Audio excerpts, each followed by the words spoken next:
Agent সমস্যা ওই যে উপরে দেখেন না,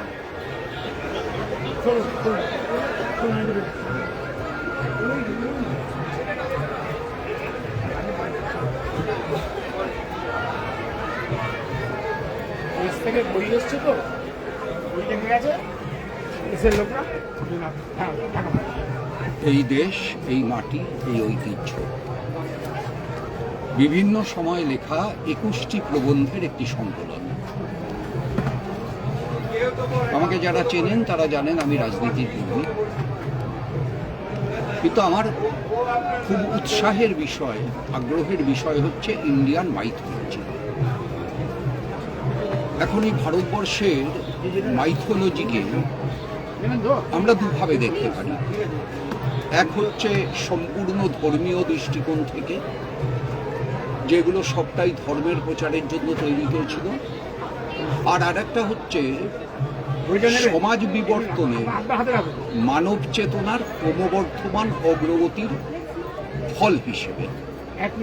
যেমন রামায়ণকে যদি আমরা দেখি যে রাম নামক একজন দেবতার কাহিনী, তাহলে তার একটা মানে রামায়ণকে যদি আমরা ভাবি যে রাম নামক একজন ব্যক্তির নেতৃত্বে ভারতবর্ষের কৃষির বিকাশ বা অগ্রগতির সূচনার কাহিনী, তাহলে বিষয়টা বদলে।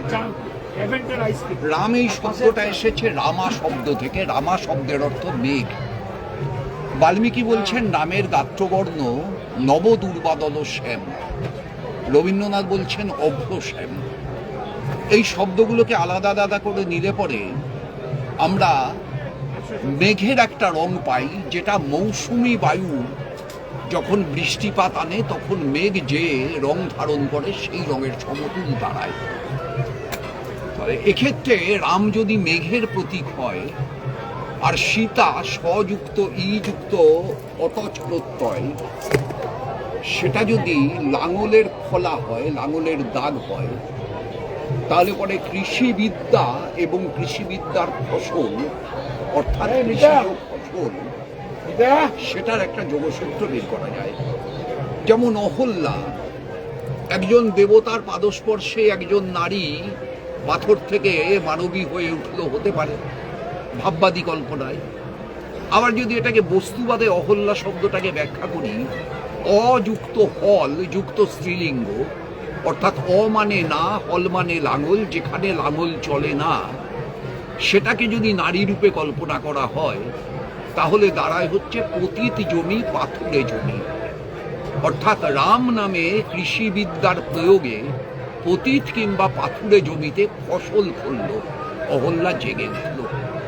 ঠিক একই রকম ভাবে আমরা যদি ভাগবত গীতা নিয়ে আলোচনা যাই, তাহলে পরে আমরা দেখতে পাচ্ছি যে আমাদের গীতাতে এমন অনেক কথা আছে যে কথাগুলো সেই সময়ে সেই কালের বিচারে অগ্রসর মানবতার প্রতীক হিসাবে ব্যবহৃত হতে পারে।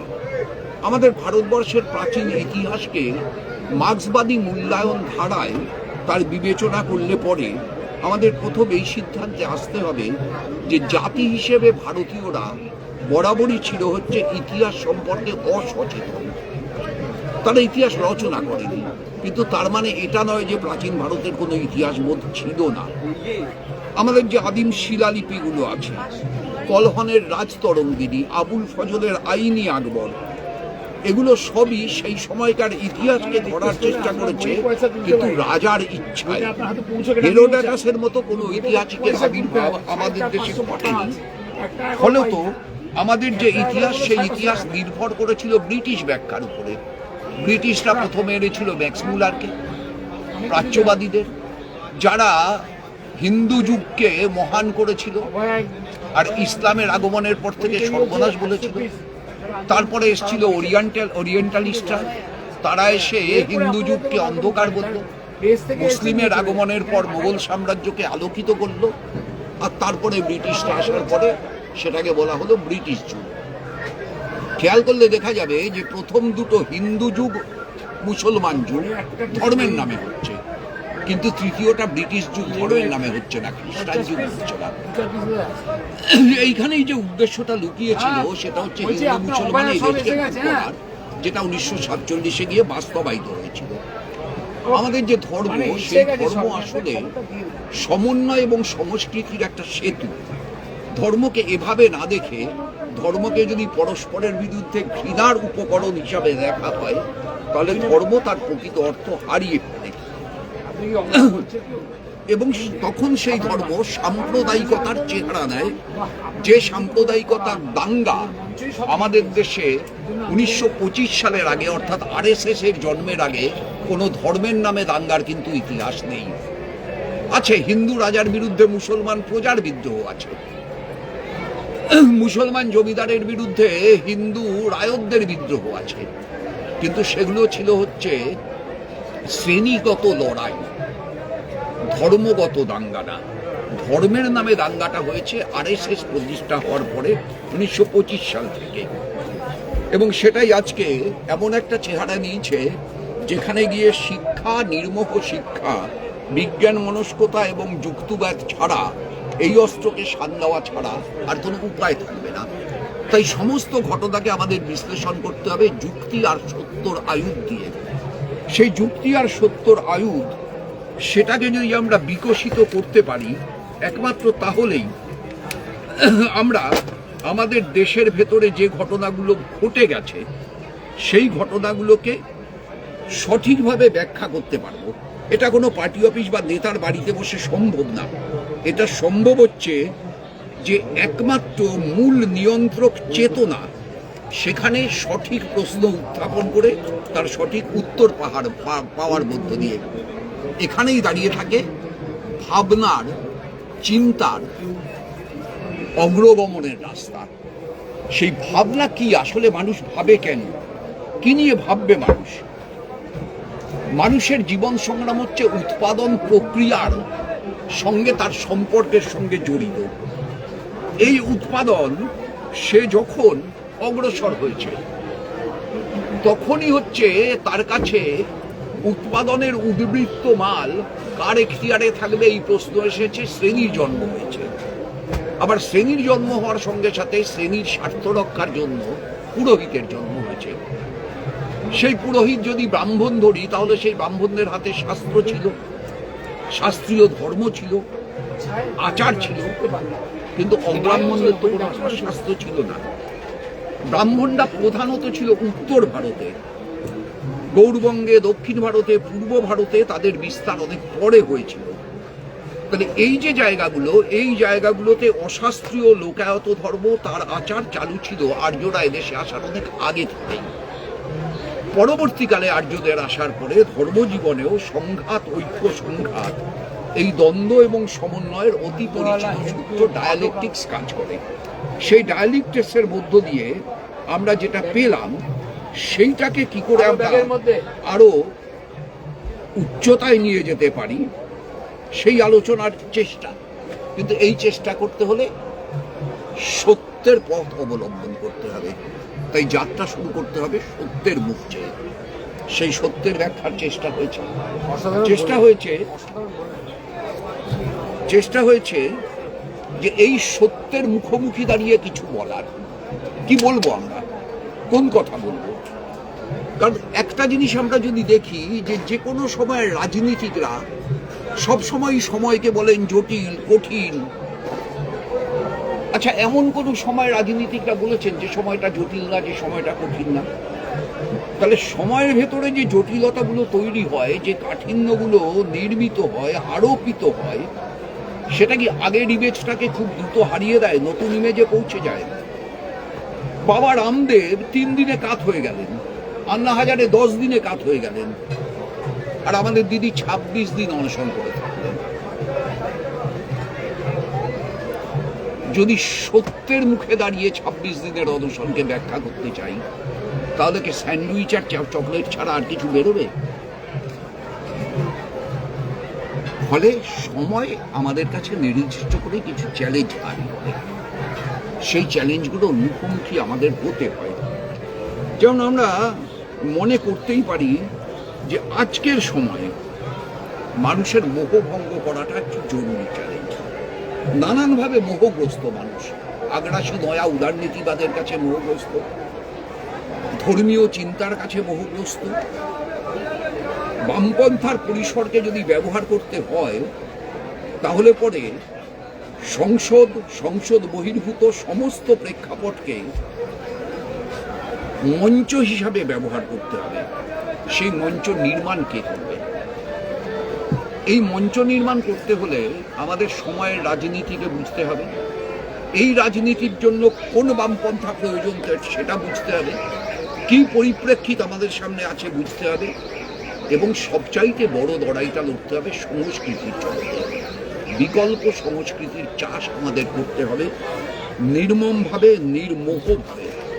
ক্রেমলিনের চূড়ো থেকে লাল পতাকা নেমে যেতেই পারে, কিন্তু তাতে লাল পতাকা ওঠার যে অনিবার্য কারণগুলো ছিল, সেই কারণগুলো মুছে যায় না, শেষ হয়ে যায় না। ইতিহাসের মর্যাদাকে স্বীকার না করে রাজনীতি এগোতে পারে না। ফলে আমাদের দেশ যা 1947-এ স্বাধীন হয়েছে, তার স্বাধীনতার সময় কিছু স্বপ্ন ছিল। নিশ্চিতভাবে দেশ অনেক ক্ষেত্রে অনেক উন্নয়ন ঘটেছে, কিন্তু এই উন্নয়নের জন্য যে নির্দিষ্ট রণকৌশলগুলো গ্রহণ করা হয়েছিল, তার ফল হিসেবে আজকে দেশের 1% মানুষের হাতে দেশের 40% সম্পদ কুক্ষিগত হয়েছে। অর্থাৎ ধনের অসম বন্টন একটা ভয়ঙ্কর চেহারা নিয়ে আমাদের দেশের মাটিতে বিরাজমান। তাই অর্থনৈতিক বৃদ্ধি দিয়ে এদেশের সাধারণ মানুষের বাস্তব অবস্থাকে মাপা যাবে না। আর সেখানেই বামপন্থার আজকের দিনে জরুরি দায়িত্ব এসে পড়ছে যে এই পরিস্থিতিকে সে কিভাবে মোকাবিলা করবে, তার চর্চা এই বইতে করার চেষ্টা হয়েছে। আবার একই সঙ্গে এই বইতে বাঙালি জাতি হিসাবে তার মধ্যে যে আধুনিকতা আছে, সেই আধুনিকতাকে খোঁজার চেষ্টা হয়েছে। আমি তো মনে করি পৃথিবীর প্রথম গণতান্ত্রিক নির্বাচনটা সংগঠিত হয়েছে বাংলায়, মানে পুরনো বাংলায়, অবিভক্ত বাংলায়, আজকের বাংলায় না। 16 জন সামন্ত রাজা মিলে 14 জন একমত হয়ে গোপাল নামে একজনকে সম্রাট নির্বাচিত করেছিলেন। আচ্ছা, ইতিহাস কোথাও বলেছে পদবী পাল ছিল, তার কোনো মানে নেই, এর মধ্যে দিয়ে তা প্রমাণ হয় না। গোপাল, ধর্মপাল, মহিপাল ইত্যাদি ইত্যাদি যা আছে, আজও জানি না তাহলে গোপালরা তাদের ধর্ম পরিচয় বা বংশ পরিচয় দিয়ে এই রাজবংশ নিজেকে উচ্চাসনে রাখতে চায়নি। এই সত্যটাকে মেনে নিতে হয়। এখান থেকে যে বাঙালির আধুনিকতা জন্মালো, সেই আধুনিকতা রামমোহনের হাত ঘুরে, বিদ্যাসাগরের হাত ঘুরে তার চেতনার সর্বোচ্চ মিনার হিসাবে রবীন্দ্রনাথকে প্রতিষ্ঠিত করলো। সেই রবীন্দ্রনাথের মানব ধর্মে সাম্প্রদায়িকতার কোনো স্থান ছিল না। তার গোড়া উপন্যাস সাম্প্রদায়িকতা বিরোধী উপন্যাস। সেই রবীন্দ্রনাথ প্রথম একটা 100% রূপক নাটক উপহার দিলেন বিশ্ববাসীকে, রক্তকরবী তার নাম, যার 100 বর্ষ গত বছর আমরা পেরিয়ে এলাম। ওখানে একটি মাত্র মানবী চরিত্র, সেটা নন্দিনী, বাকি সব রূপক চরিত্র। এবং রবীন্দ্রনাথ নিজে বলছেন রক্তকরবী আসলে নন্দিনী নামে এক মানবিক কাহিনী। সেই নন্দিনী সেই যে পরিস্থিতি, সেই পরিস্থিতির মোকাবিলা করতে কি ভাবে অগ্রসর হচ্ছে। আমরা নানান রকম উৎসবে মাতি, আমাদের এই উৎসবগুলোরও তো একটা মূল্যবোধ আছে। সেই মূল্যবোধ কি সময়ের সাথে সাথে, সমাজের সাথে সাথে 1,10,000 টাকা সাহায্যে বিক্রি হয়ে যাচ্ছে? উৎসবের মূল্যবোধ চলে যাচ্ছে। অতি সম্প্রতি ওয়াকফ দিয়ে বিতর্ক হয়েছে আমাদের। কোথায় কি তার আইনগত দিক?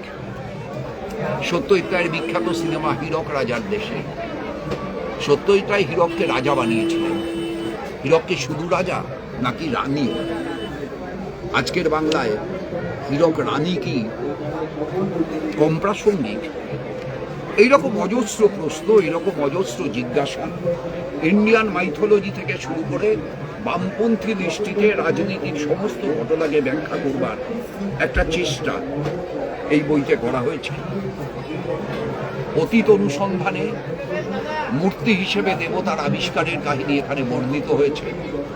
এখানে বর্ণিত হয়েছে প্রাক চারবাক যুগে ভারতবর্ষে বস্তুবাদের চর্চা কোথায় কিভাবে সংগঠিত হওয়ার চেষ্টা হয়েছিল তাকে। এই সব কিছু মিলে এই বই, এই দেশ, এই মাটি, এই ঐতিহ্য প্রকাশ করেছেন সঞ্জয় মুখোপাধ্যায় বোধিসত্ত্ব প্রকাশনীর থেকে, এবং সেই বোধিসত্ত্ব প্রকাশনীর 350 নম্বর স্টলে এই বই পাওয়া যাচ্ছে। যদি কেউ আগ্রহী থাকেন আসবেন, সংগ্রহ করবেন। আমরা গর্বিত এরকম একটা বই প্রকাশ করতে পেরে। আমি মাঝখানে কথা বললাম, দৃষ্টতা মার্জনা করবেন, কারণ আবেগ নিয়ন্ত্রণ করতে পারলাম না। সত্যি কথা বলতে গেলে আজকে আমাদের সামনে একটা বড় সংকট আছে। সংকটটা হচ্ছে আমাদের ভারতীয়ত্বের সংকট। অর্থাৎ একটা শক্তি, রাজনৈতিক শক্তির দ্বারা এই ভারতীয় তত্ত্বকে মানে ইন্ডিয়ানিজমকে হিন্দুইজমে কনভার্ট করার চেষ্টা হচ্ছে। যেটা আমি কনভার্সনের কথা বলছি এই কারণে যে Indianism is an ethos of different creeds and beliefs. এটা আমাদের অভ্যাসের একটা জায়গা। যে হিন্দু ধর্মের কথা আমরা জানি, সেটার জন্য কিন্তু কোনো মুনি বা ঋষি পার্টিকুলার কোনো একজনকে আমরা তার জনক হিসেবে দেখিনি। সিন্ধু সভ্যতার এই বাঁদিকে, মানে সিন্ধুর বাঁদিকে যে সভ্যতা গড়ে উঠেছিল, স্বামী বিবেকানন্দের কথা অনুযায়ী এখানকার জনগোষ্ঠীর মধ্যে বিভিন্ন মতামতের ভাবনার যে একটা সংমিশ্রণ, সেই সংমিশ্রণের মধ্যে থেকেই হিন্দু ধর্মের উৎপত্তি হয়েছে। আর তার থেকে আমরা আজকে যে হিন্দুত্বকে নিয়ে বড় করবার চেষ্টা করাচ্ছে কোনো রাজনৈতিক শক্তি, এবং তার মধ্যে থেকে ভারত মানে হিন্দু রাষ্ট্র, আর ভারতীয় মানে সে হিন্দু, আর তার বাইরে কেউ থাকবে না। আর তার বাইরে যারা ভাববে তারা এদেশের না, অন্য কোনো দেশের, এমনকি বামপন্থা নাকি বিদেশ থেকে ইম্পোর্ট করার মতবাদ, এই ধরনের ভাবনা বা চীন বা রাশিয়ার মতবাদ, এই যে ধরনের মূর্খামি এই ভারতীয় ভারতীয়দেরকে শোনানো হচ্ছে, তার প্রতিবাদ হিসেবে আমরা এই বই প্রকাশ করেছি। এত সুন্দর করে আমরা লিখতে পারতাম না যেটা উনি লিখেছেন।